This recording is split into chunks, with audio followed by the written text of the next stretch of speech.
and welcome back to Cut the Crackle. Today we're going to be taking a look at this, the Lego Batman Batmobile Pursuit of the Joker.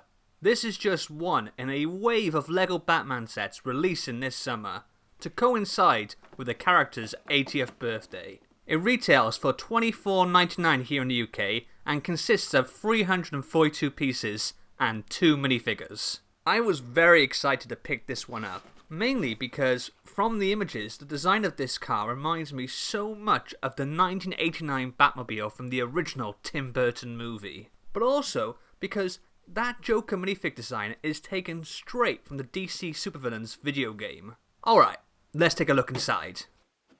So here it is, all built up. I think this thing is really pretty. The long, elongated look of this car is straight out of the Tim Burton movie, as are these little bat things at the back. This is a proper classic looking Batmobile. Most of the ones we've had in recent years have been derivative of the Tumbler from the Nolan films, and I hold absolutely no hate against that version, but boy is it nice to be finally getting a more traditional style Batmobile again. Let me just move the Joker out of the way a second. This set comes with 0 stickers, and you do get some nice printed parts like these dish pieces on the wheels with the Bat logo on them. One area that does interrupt the slick, streamlined lines of the car is this area here.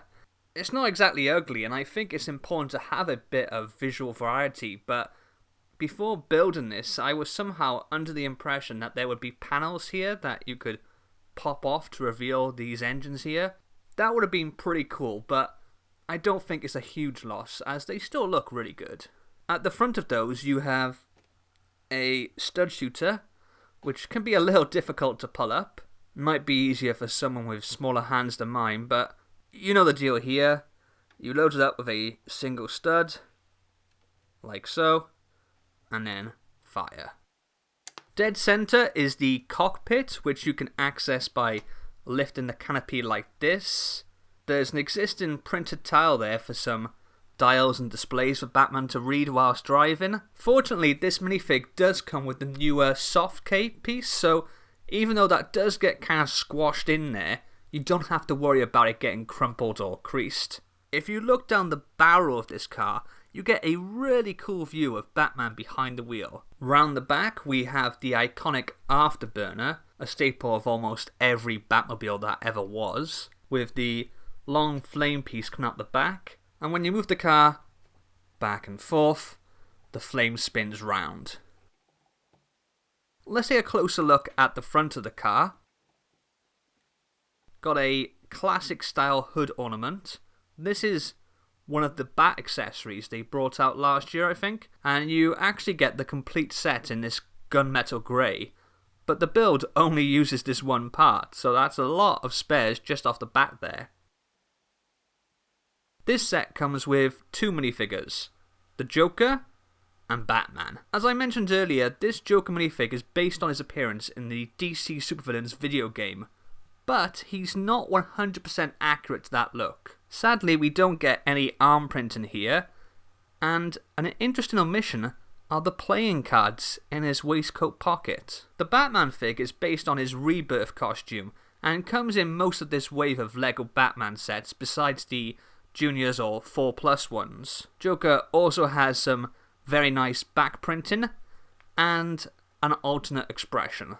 Batman also has a alternate expression, with much more of a smirk, and if you flip his cape up, he also has some really nice back printing on his torso. Up until this point, everything has been very, very nice, but right here, with this minifigure, is where everything starts to fall apart. Look at that.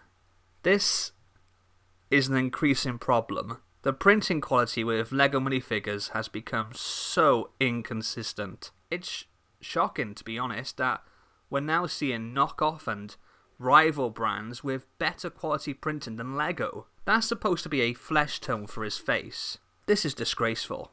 Yes, I get it's printing a lighter colour on a dark plastic, but We know LEGO is capable of so much better than this. Here's the fig with two other Batman minifigures of recent years. On the left we have the Batman minifig from the 2018 Brother Eye Takedown set. And on the right we have one from the 2017 LEGO Batman movie sets. I forget which one exactly, but these are to give you a comparison. Let me take off all their cowls a second. So straight away you can see the difference. I mean, fair enough, the one on the right is a black band printed on a flesh-coloured head, so maybe that's not a fair comparison, but the one on the left shows you exactly what LEGO can do. Even the white is stronger on last year's figure. I applaud the idea of making the white into goggles so that the figure looks decent even with the cowl off, but that idea is utterly undermined by the terrible quality of the printing. Only the best is good enough. That's LEGO's mantra. Now you tell me, is this the best? Is this good enough, LEGO? Overall, I think this is a really good set, let down by one glaring problem: the terrible printing on that Batman minifig.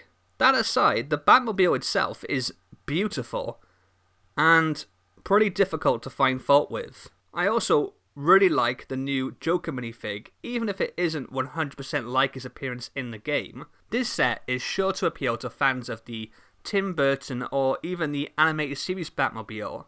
In fact, it could even be argued that this is kind of a pseudo-remake of the 2006 UCS Batmobile. What do you think of the Batmobile Pursuit of the Joker? Let me know in the comments below. Don't forget to like, and if you haven't already, be a hero and hit that subscribe button. I'll see you next time. Laters.